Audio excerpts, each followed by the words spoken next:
Good afternoon. I come by a lot of stories, and I guess I'm very attached to stories. I like stories that they impact me and they make me feel, and I remember them for a long time.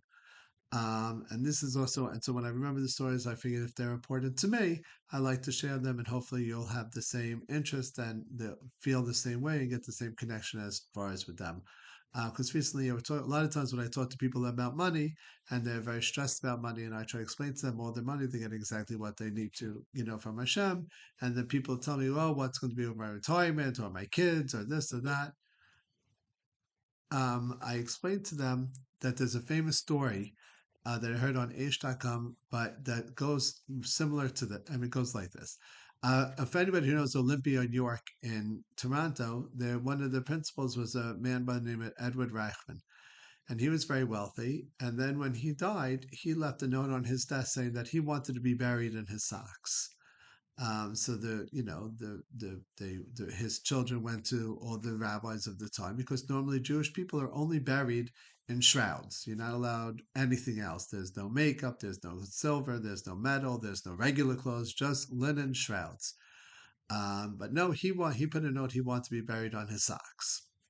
So, they went to all the different rabbis, went all over the place to see, okay, what could they do for their father, whatever. Everyone said, no, no, no, you can't do it. He needs to be buried just in the shrouds.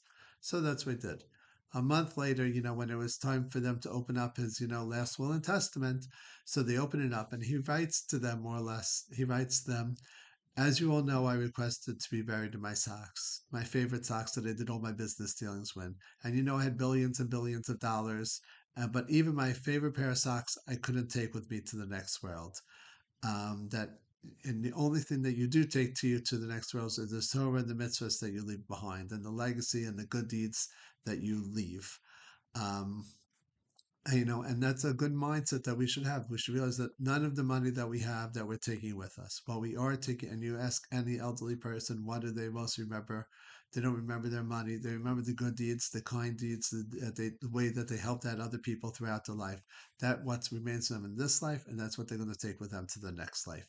So this is just a story that I find very meaningful to me, and it's always in the back of my mind. And I hope you appreciate it and internalize it as well.